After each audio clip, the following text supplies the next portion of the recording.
Welcome to দিশার exam guide. প্রিয় অষ্টম শ্রেণীর পরীক্ষার্থী বন্ধুরা, তোমাদের জন্য এই ভিডিওটিতে আমি আলোচনা করতে চলেছি ক্লাস 8-এর ফার্স্ট সামাটিভ এক্সামিনেশন 2024। বন্ধুরা, ইংরেজি বিষয় অর্থাৎ অষ্টম শ্রেণীর ইংরেজি বিষয়ের একেবারে আসল প্রশ্নপত্র নিয়ে এই ভিডিওটি তোমাদের জন্য তৈরি করেছি, তাই অবশ্যই দেখে নিতেই হবে। সম্পূর্ণ সিসি পদ্ধতি অনুসরণ করে এই প্রশ্নপত্রটি অর্থাৎ এই অরিজিনাল প্রশ্নপত্রটি তৈরি হয়েছে, তাই অবশ্যই দেখে নিতে হবে।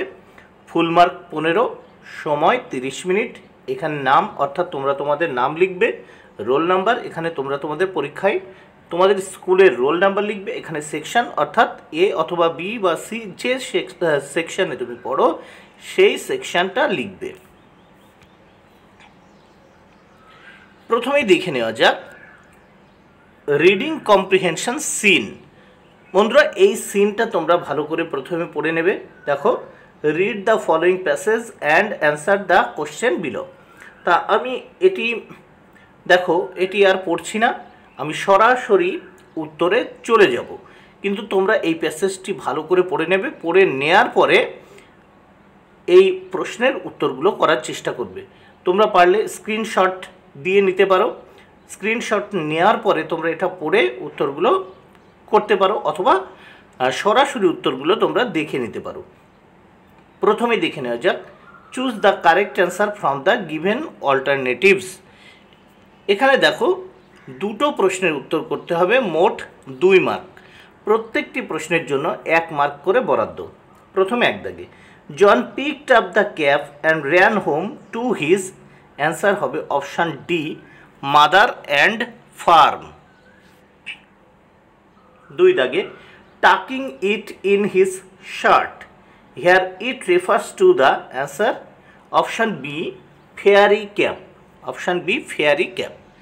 নেক্সট আমরা দেখব বি দাগের প্রশ্ন ও উত্তরগুলো। বি দাগে কি বলেছে দেখে নেওয়া যাক। Write T for true and F for false statements in the given boxes. Give supporting statements for each of your answer. তাহলে নিচে যে স্টেটমেন্টগুলো দেওয়া আছে সেগুলো যদি সত্যি হয় টি বা ট্রু, এবং যদি মিথ্যা হয় এফ ফর ফলস। এবার তার সাথে তোমরা কি করবে, সাপোর্টিং স্টেটমেন্ট দিয়ে দেবে। তাহলে প্রথম প্রশ্ন, John did not know how to swim, এটি ফলস, তাই এফ লিখলাম। স্টেটমেন্ট সঠিক হবে, soon the storm stopped and John swam ashore. 2, John kept the wind cap under his bed, এটিও কিন্তু ফলস। সাপোর্টিং স্টেটমেন্ট হবে, দেখো, tucking it in his shirt. Tucking it in his shirt. আমরা next page দেখে নেব, অর্থাৎ এই প্রশ্নের পরবর্তী পৃষ্ঠা দেখে নিই। সি দাগে, অ্যান্সার দ্য ফলোয়িং কোশ্চেন। এখানে দুটো প্রশ্নের উত্তর করতে হবে, এর জন্য 4 মার্ক বরাদ্দ। প্রত্যেকটি প্রশ্নের জন্য 2 করে মার্ক বরাদ্দ রয়েছে। প্রথম প্রশ্ন, how did the storm stop. Answer দেখে নাও। অ্যাজ জন ওয়েন্ট আন্ডার, এখানে জো লেখা হয়েছে, এটি কিন্তু হবে জন। এখানে জন হবে JON। As John went under the waves the cap came off his head the storm stopped. আবার বলছি, as John went under the waves the cap came off his head and the storm stopped. Next 2 দাগের প্রশ্ন, when did John began to dream of the sea again. Answer হবে, দেখো, when the snow lay heavy on the field John began to dream of the sea again. দেখো, আবার উত্তরটা লিখে নাও 2 দাগের প্রশ্নের, when the snow lay heavy on the field John began to dream of the sea again.